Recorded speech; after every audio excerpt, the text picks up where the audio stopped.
मालिकेच्या आजच्या भागामध्ये आपण पाहत आहोत प्रीतम अहिल्याकडे एक फाईल घेऊन आलेला असतो आणि तो म्हणत असतो, आई ह्या पेपर्सवरती तुझ्या सह्या हव्या आहेत.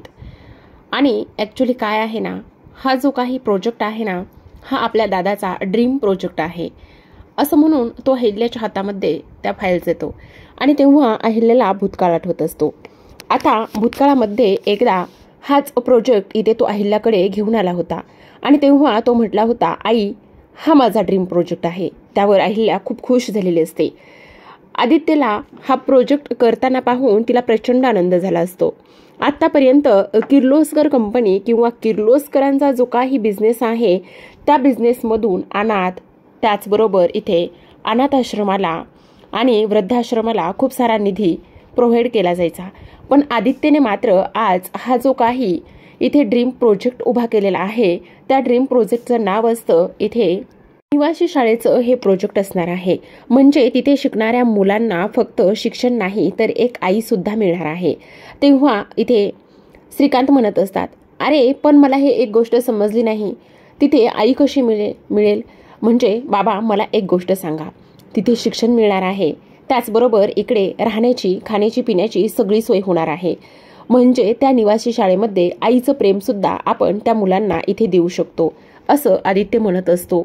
बाबा त्याचं काय आहे ना, इथे ज्या शिक्षिका इथे त्या मुलांना शिकवायला जातील ना त्या शिक्षिका सुद्धा तिथेच राहतील. म्हणजे बघा ना, आपल्या समाजामध्ये खूप साऱ्या अशा महिला आहेत ज्यांना समाजाने नाकारलं आहे, विधवा आहेत, अपंग आहेत, त्याचबरोबर कुपोषित आहेत किंवा खूप सारं शिक्षण घेऊन त्या तशाच पडलेल्या आहेत.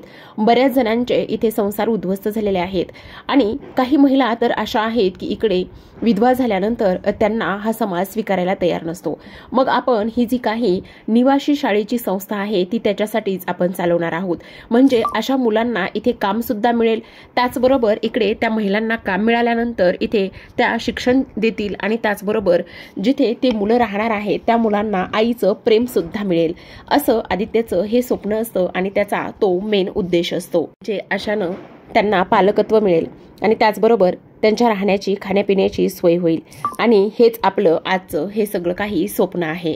आदित्य हे सगळं काही खरं आहे, पण ह्याच्या फंडिंगचा काही विचार केलायस का. त्यावर आदित्य म्हणत असतो, आई मी जीवाचं रान करेल, पण काही जरी झालं ना तरी सुद्धा फंड गोळा करेल. त्यावर लगेच आता इकडे अहिल्या म्हटलेली असते, तू अजिबात काळजी करू नकोस, आपण सुद्धा ह्या समाजाचं काहीतरी देणं लागतो आणि आपण सुद्धा एक सुजाण नागरिक म्हणून हे सगळं काही केलं पाहिजे. तू अजिबात काळजी करू नको, आपण सगळे मिळून ह्या प्रोजेक्टसाठी फंडिंग जमा करू आणि काही जरी झालं ना तरी सुद्धा हा जो काही प्रोजेक्ट आहे तो इथे तुझा ड्रीम प्रोजेक्ट वर्क झालाच पाहिजे याची आपण काळजी घेऊ. त्यावर आदित्य हो म्हटलेला असतो आणि लगेच थँक्यू सुद्धा म्हटलेला असतो. आता हे सगळं अहिल्या भूतकाळ सांगत असते, तिला आठवत असतो. पण जेव्हा आता इकडे ती इथे प्रीतम तिच्या समोर फाईल घेऊन आलेला असतो तेव्हा मात्र अहिल्याने स्पष्टपणे असे सांगितलेलं असतं की नाही, अजिबात नाही, ह्या पेपरवर मी सह्या करणार नाही आणि हा प्रोजेक्ट आपल्याला अजिबात करायचा नाही असं सांगितल्यानंतर आता मात्र इकडे काय झालेलं असेल तर प्रीतम म्हणत असतो, अगाई तू असं का बोलतेस, असं प्लीज ह्या सगळ्या गोष्टी इथे तू बोलू नकोस ना, का बोलतेस असं म्हटल्यानंतर लगेचच आता ती तिथून निघून गेलेली असते. कारण तिला इकडे पारूचा फोन आलेला असतो. आता पारूचा फोन आला ही गोष्ट मात्र इकडे प्रीतमला आणि त्याचबरोबर प्रियाला समजलेली असते की इकडे पारू का बरं आईला फोन करत असेल. आता फोन केल्यानंतर पारू म्हणत असते, देवी आई तुम्ही नका काळजी करू, येणाऱ्या 7 दिवसामध्ये आदित्य सर तुमच्याकडे नक्कीच येणार आहे, त्याची मी पूर्ण तयारी करत आहे. त्यावर अहिल्या म्हणत असते, हो तुला तर तयारी करावीच लागणार आहे, पण मी म्हणशील ते तू करणार आहेस का. त्यावर लगेचच आता इकडे पारू म्हणत असते, काय करायचं आहे देवी आई बोला, तुम्ही जे म्हणाल ते मी करायला तयार आहे. तेव्हा लगेच आता इकडे ती म्हणत असते, काय आहे ना त्याचं, मी आता इकडे घटस्फोटाचे कागद पाठवते, त्या घटस्फोटाच्या पेपरवर तू ताबडतोब सह्या करायच्या आहेस. तू जरी किती आदित्यला सोडायला तयार असलीस तरी सुद्धा ना आदित्य तुला सोडायला तयार नाही. आणि त्यामुळेच मी तुला एक गोष्ट सांगते की ताबडतोब काही जरी झालं ना तरी सुद्धा इथे आदित्यला तू सोडून देणार आहेस. आता इकडे घटस्फोटाच्या कागदावर सह्या कर असं म्हटल्यानंतर पारूला मात्र खूपच धक्का बसलेला असतो. ती विचार करत असते, ठीक आहे देवी आई तुम्ही म्हणाल अगदी तसं होणार आहे. तर आता आपण पाहतो इकडे आता पारू दिशाला भेटायला गेलेली असते आणि पारू दिशाला भेटायला गेल्यानंतर आता मात्र दिशासमोर पारूचं वेगळंच रूप आलेलं असतं. आता हा पारूचा डाव आहे कदाचित कदाचित असंच आपण इथे समजूयात, कारण पारू अशी ह्या लोकांबरोबर असं वागेल अजिबात इथे वाटत नाही. तर आपण पाहतो की इकडे आता ती म्हणत असते, बिंडोक पारू, तू बावळट आहेस का ग? अशा ह्या घाणेरड्या जागी तू मला इथे भेटायला का बरं बोलवलं आहेस? तुला ह्या जागेची सगळी काही सवय असेल, पण मला नाहीये ना. त्यावर लगेच आता पारू समोर हात जोडत असते आणि म्हणत असते, दिशा मॅडम प्लीज मला तुमची मदत हवी आहे. तेव्हा ती म्हणते, काय मदत हवी? हो, कारण अहिल्या देवीने मला इथे आदित्य सरांना सोडून द्यायला सांगितलं आहे. त्यावर लगेचच आता ती म्हणत असते, मी तुला किती वेळा सांगितले ती अहिल्या तुला स्वीकारणं आणि तुला सून म्हणून ऍक्सेप्ट करणं शक्यच नाहीये. अगं तू एक नोकर आहेस, तू एक मोलकरीण आहेस आणि तू तिची सून होण्याची स्वप्न बघत आहेस, हे कसं शक्य आहे? त्यावर इथे ती म्हणत असते, हो पण मला आता इथे त्यांना सोडायचं नाहीये, त्याचबरोबर मला आदित्यला सोडायचं नाहीये. तेव्हा इकडे लगेचच दिशा म्हणत असते, अगं बावळट मूर्ख, मी त्या अहिल्याला चांगलंच ओळखते. ती अहिल्या एवढ्या सहजासहजी तिच्या मुलाचं लग्न तुझ्यासारख्या मोलकरणीसोबत लावून देणं हे तरी शक्य आहे का? तेव्हा तुम्हाला माझा हेतू माहिती नव्हता ना? काय हेतू काय आहे तुझा? तेव्हा पारू म्हणत असते, अहिल्या मॅडम आणि आदित्य सरांची पूर्ण प्रॉपर्टी हडप करण्याचा माझा हेतू आहे. काय हे सगळं तू बोलत आहेस? हो मीच बोलत आहे, कारण ज्या हेतूने मी इथे आदित्य सरांशी लग्न केलं होतं तो हेतू मात्र माझा पूर्ण झालाच नाहीये ना. काय म्हणते तू? तर त्या आदित्यसोबत लग्न केलेलं आहेस ना, मग आदित्यसोबत लग्न केलेलं असताना अजून तुझा वेगळा हेतू काय आहे? आता तर तू आदित्यची बायको झालीस, तिथली सून झालेली आहेस. मग इकडे आता लगेचच पारू म्हणत असते, पण जो हेतू माझा होता तो हेतू इथे पूर्णच होत नाही ना. मला फक्त इथे आदित्यसोबत लग्न नाही करायचं, तर मला त्याची सगळी प्रॉपर्टी हवी आहे. त्यावर लगेच आता ती म्हणत असते, पण तुला तर त्या घरची मोठी सून म्हणून मिरवायचं होतं, अहिल्याला रिप्लेस करायचं होतं ना. असं म्हटल्यानंतर आता पारू म्हणत असते, मी काय म्हणते दिशा मॅडम, तुम्ही सुद्धा त्या घरची आणि त्याचबरोबर दामिनी मॅडम सुद्धा त्या घरची सूनच आहात ना. मग तुम्ही दोघी सुना असताना तुमचा हेतू इथे साध्य झालाय का? किंवा तुम्हाला जे पाहिजे ते इथे मिळालं आहे का? पण तुम्ही असाल समाधानी, मी त्या सगळ्या गोष्टीमध्ये अजिबात समाधानी नाही. काही जरी झालं ना तरी सुद्धा इथे मला सगळी प्रॉपर्टी मिळवायची आहे आणि त्याचबरोबर काही जरी झालं ना तरी सुद्धा त्या आदित्यला मी एवढ्या सहजासहजी सोडणार नाहीये, कारण तो आदित्य माझा हुकुमाचा इक्का आहे आणि सगळी किर्लोस्करांची प्रॉपर्टी जोपर्यंत मला मिळत नाही तोपर्यंत मी गप्प बसणार नाही. कारण मी हे लग्न फक्त आणि फक्त त्याच्याकरिताच केलेलं आहे, कारण किर्लोस्करांची प्रॉपर्टी सगळी आदित्यच्या नावावर आहे आणि तीच प्रॉपर्टी मला हवी आहे. त्यावर आता इकडे ती म्हणत असते, दिशा आत्ता मला तुझा खरा चेहरा इथे दिसतोय. आत्ता खरं कळतंय की इथे मला अगोदर खरं तर माहिती होतं. म्हणजे आता बघ ना कशी मोलकरणी खऱ्या रूपात आलेली आहे. मला वाटलं होतं की तू हे सगळं प्रॉपर्टीसाठीच करत होतीस, पण एवढ्या लवकर रंग बदलशील असं वाटलं नव्हतं ग. त्यावर ती लगेचच म्हणत असते, हो तुम्हाला आत्ता कळलंय ना, कारण हे बघा मी आदित्यशी त्याच्यासाठीच लग्न केले. आदित्यच्या नावावर जी काही समधी प्रॉपर्टी हवी ना आहे ना ती सगळी प्रॉपर्टी इथे मला हवी आहे. तेव्हा ती लगेच म्हणत असते, आता कसं? आणि मला एक गोष्ट सांग, त्या आदित्यसोबत लग्न केलेस पण त्याच्यावर तुझं तर खरंच प्रेम आहे ना? त्यावर लगेच पारू म्हणत असते, काय करायचंय त्या प्रेमाचं? लोणचं घालू का त्या प्रेमाचं? काय होणार आहे? प्रेम फक्त 4 दिवस पुरतं. प्रेम हे आयुष्यभर जपून खाऊ तर शकत नाही. जीवन जगण्यासाठी पैसा, अर्का ह्या सगळ्या गोष्टी तर लागतात ना दिशा मॅडम. मग मला सांगा त्या प्रेमाचं काही लोणचं घालणार आहे का मी? आणि तेव्हा ती लगेचच म्हणत असते, पण मला एक गोष्ट कळली नाही. बघा ना माझ्या बानं इथे सगळं काही आयुष्य त्यांची सेवा करण्यामध्ये घालवलं. सगळे काही सेवा करून सुद्धा इथे शेवटी त्याला काय मिळाले? काहीच मिळालं नाही. त्यामुळे मला माझं आयुष्य त्या भिकाऱ्यासारखं आणि त्याचबरोबर इथे गरिबीसारखं अजिबात घालायचं नाही. जी काही प्रॉपर्टी आहे ती सगळी प्रॉपर्टी इथे मला माझ्या नावावर करून घ्यायची. दिशा मॅडम प्लीज ह्या सगळ्या गोष्टीमध्ये तुम्ही माझी मदत कराल का? प्लीज नाही म्हणू नका दिशा मॅडम, प्लीज नाही म्हणू नका. असं म्हणून आता पारू दिशाकडे गयावया करत असते. त्यावर लगेचच आता दिशा म्हणत असते, हेच मला पाहिजे होतं आणि हेच तुझं खरं रूप आहे बघ. हा पारू म्हणत असते, काही करा पण मला मदत करा, नाही म्हणू नका. त्यावर लगेचच आता दिशा म्हणत असते, एवढे दिवस झालं सगळ्या गोष्टी जीव तोडून समजावून सांगत होते, पण माझं तुला अजिबात ऐकावंसं नाही वाटलं. तेव्हा इकडे ती म्हणत असते, काही करा पण त्यावर लगेच आता दिशा म्हणत असते, ठीक आहे मी तुझी मदत करायला तयार आहे, पण त्या सगळ्या गोष्टीसाठी इथे तुला माझ्या टीममध्ये यावं लागेल आणि मी म्हणेल त्या सगळ्या गोष्टी तुला इथे ऐकाव्या लागतील. त्यावर पारू म्हणत असते, ठीक आहे तुम्ही म्हणाल ते सगळं काही मी ऐकायला तयार आहे.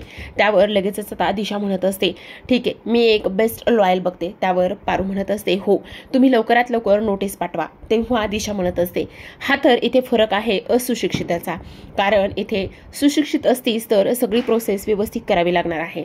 सुरुवातीला आपल्याला त्या वकिलाला लिगली नोटीस पाठवावी लागेल आणि त्याचबरोबर इकडे अहिल्याला वकिलाकडून नोटीस मिळाली की मग सगळ्या गोष्टी व्यवस्थित होतील. आणि सगळ्यात महत्त्वाचं म्हणजे की इथे त्या सगळ्या गोष्टीवर इथे आदित्यच्या किंवा त्या पेपरवर आदित्यच्या सह्या लागतील. त्यावर लगेच पारू म्हणत असते, तुम्ही त्याची काय बी काळजी करू नका, फक्त आणि फक्त आपण कायद्यानुसार जाऊया. त्यावर दिशा म्हणत असते, हुशार आहेस, पाहिजे तेवढी बिंडोक नाहीयेस, कारण कायद्याची भाषा तुला कळते, पण काही जरी झालं ना तरी आदित्यच्या सह्या ह्या निघाल्याच पाहिजे आणि भेटल्या पाहिजे. आणखी एक महत्त्वाची गोष्ट, ह्या नवीन प्लॅनमध्ये सगळं काही तुला माझं ऐकावं लागेल, मी म्हणेल ते सगळं काही तुला करावं लागेल. त्यावर पारू म्हणत असते, तुम्ही नका काळजी करू, तुम्ही म्हणाल ते सगळं मी करायला तयार आहे. तेव्हा दिशा म्हणते, ठीक आहे मग आदित्यच्या सह्या घेऊन ये. आदित्यच्या सह्या घेऊन आलीस ना तर मग आपण इकडे अहिल्याला लिगली नोटीस पाठवू आणि इथे आदित्यचा सगळा काही जो हिस्सा आहे ना तो त्याच्या नावावर करून मागत आहे अहिल्याकडे, अशी नोटीस आपण पाठवूयात. त्यावर लगेच आता पारू म्हणत असते, तुम्ही अजिबात काळजी करू नका, आदित्य सरांच्या सह्या आणण्याची जबाबदारी माझी. असं म्हटल्यानंतर आता इकडे जे काही दिशा आणि त्याचबरोबर पारूमध्ये ही डील झालेली असते. इकडे मात्र आता सगळं काही दिशा हँडल करणार असते, तर पारू आता इकडे त्या प्रॉपर्टीच्या किंवा कोऱ्या कागदावरती इथे सह्या आणून देणार असते. आता इकडे जेव्हा पारू संध्याकाळी येते आणि घरी अभ्यास करत बसलेली असते, ती फक्त आणि फक्त इथे आदित्य घरी येण्याची वाट पाहत असते. जेव्हाच आदित्य घरी येतो तो थकलेला असतो, भागलेला असतो, कारण आज त्याला तिकडे अहिल्याकडे जेवणाचं आमंत्रण दिलेलं होतं आणि जेवणाच्या आमंत्रणासाठी त्याला तिकडे जायचं होतं, पण पारूने मात्र अजिबात तिकडे जाऊ दिलेलं नसतं आणि त्यामुळे आता जो काही आदित्य आहे तो थकून आलेला असतो. आता पारू लगेचच उठते आणि त्याला पाणी देत असते, पण आदित्य मात्र उठून स्वतःच पाणी स्वतः घेतो. त्यावर ती म्हणत असते, आदित्य सर काय करताय? तेव्हा हे घे ना, पाणी आणले मी तुमच्यासाठी आणि सगळ्या ज्या गोष्टी झाल्यात ना त्याकरिता अगदी मनापासून सॉरी. तेव्हा लगेच आदित्य म्हणत असतो, नाही ग स्वारी वगैरे म्हणून काय होणार आहे, पण इकडे तुम्ही तिकडे न जावं अशी माझी अजिबात इच्छा नव्हते, तुम्ही तिकडे जायला पाहिजे होतं. कसं जाणार आहे मी तिकडं? तू त्या सगळ्या गोष्टीला इथे मला विरोध केलायस आणि विरोध करून सुद्धा तू तिकडे मला जायला सांगत होतीस. हो आदित्य सर माझं चुकलंय, प्लीज मला माफ करा ना. असं म्हणून आता इकडे पारू माफी मागत असते. पण इकडे आता आदित्य म्हणत असतो, आज पहिल्यांदा आईच्या विरोधामध्ये मी गेलेलो आहे आणि त्याचबरोबर इकडे ह्या सगळ्या गोष्टी आता मला खूप जास्त त्रास होऊ लागलेल्या आहेत, असं इकडे आता तो बोलत असतो. तेव्हाच आता इकडे पारू म्हणत असते, ह्या समध्या गोष्टी माझ्यामुळे होत आहेत. खरं तर इथे मला तुम्ही म्हणताय म्हणून मी शिक्षण सुरू केलेलं आहे, तुम्ही म्हणताय म्हणून मी ह्या सगळ्या गोष्टी इथे करत आहे. तेव्हा आपण पाहतो की आता लगेचच इकडे पारू म्हणत असते, पण मी काय म्हणते आदित्य सर, हे बघा ना, आता तुम्ही माझे पालक आहात आणि तुम्ही माझे पालक असल्या कारणाने इथे मला आता 11वी 12वीचं शिक्षण पूर्ण करायचे, तुमच्या इच्छेखातर मी शिक्षणासाठी सुरुवात केलेली आहे आणि हे जे काही तुम्हीच माझे मिस्टर आहात आणि पालक आहात आणि म्हणूनच इथे हे सगळं काही असल्याचं कारण म्हणजे आता ह्या फॉर्मवरती तुम्ही सह्या करायच्या आहेत. तेव्हा इकडे तो म्हणत असतो, कसला फॉर्म आहे हा आणि मी का सह्या करायच्यात? त्यावर लगेचच आता इकडे ती म्हणत असते, त्याचं काय आहे ना, पुढील शिक्षणासाठी तुम्ही आग्रह करताय, पण ह्या फॉर्मवर सह्या लागणार आहेत आणि हा परीक्षेचा फॉर्म आहे. तसं बघायला गेलं तर मला अभ्यासाचा खूप कंटाळा येतोय. मी जर हे सगळं शिक्षण पुढे चालून केलं असतं, कंटिन्यू केलं असतं तर आज ही मात्र वेळच आली नसती. तेव्हा आदित्य म्हणत असतो, तू नको काळजी करूस, मी त्या पेपरवरती सह्या करतो. असं म्हटल्यानंतर आपण पाहतो की आता लगेचच इकडे जो काही आदित्य आहे तो आदित्य मात्र लगेच त्या पेपरवरती कसलाच विचार न करता सह्या करतो. सह्या केल्यानंतर तो पेपर पुन्हा तो चेक करायला लागतो, पण तोवर मात्र इकडे जी काही पारू आहे त्या पारूने तो पेपर काढून घेतलेला असतो आणि ती म्हणत असते, आता मी अभ्यास करायला मोकळी. असं म्हणून लगेच आता तो पेपर ती पाहते. आता तो पेपर पाहिल्यानंतर डोळे भरून आलेले असतात. ती म्हणत असते, माफ करा आदित्य सर, ह्या सगळ्या गोष्टी मला तुम्हाला फक्त दिव्याकडे पाठवायचं आहे म्हणूनच मी हे सगळं काही करत आहे. ह्या सगळ्या गोष्टी मला कराव्या लागणार आहेत, असं इकडे आता ती बोलत असते. तेव्हाच आपण इकडे दुसऱ्या बाजूला पाहतो की इकडे जो काही प्रीतम आहे तो अहिल्याला विचारत असतो, आई प्लीज तू अशी का वागतेस, प्लीज ह्या सगळ्या गोष्टी कर ना, कारण तुला माहिती का हे सगळं का आणि कशामुळे करतोय आपण, आपल्या दादाचं हे ड्रीम प्रोजेक्ट आहे आणि त्याकरिताच आपण ह्या सगळ्या गोष्टी करतोय, प्लीज नाही म्हणू नकोस ना, असं सुद्धा आता इकडे ती लोक बोलत असतात. आता तेव्हा प्रेक्षकांनो आपण पाहतो हे सगळं काही इथे झाल्यानंतर इकडे मात्र लगेचच दुसऱ्या बाजूला आता सगळ्यात महत्त्वाची एक गोष्ट झालेली असते आणि ती म्हणजे की इकडे जे काही श्रीकांत आहे ते म्हणत असतात, अहिल्या हे बघ एवढ्या टोकाचा निर्णय तू घेऊ नकोस, कारण काही जरी झालं ना तरी सुद्धा आपल्याला इथे हे सगळं काही करावं लागणार आहे. तेवढ्यातच दामिनी तिथे आलेली असते आणि दामिनी तिथे आल्यानंतर ती म्हणत असते, काय मग वहिनी काय चाललेलं काय आहे, तुम्ही इकडे जो काही आदित्य आहे त्याची वाट बघताय का आणि कशासाठी तुम्ही त्याची वाट बघताय, असे सुद्धा इकडे आता ती बोलत असते.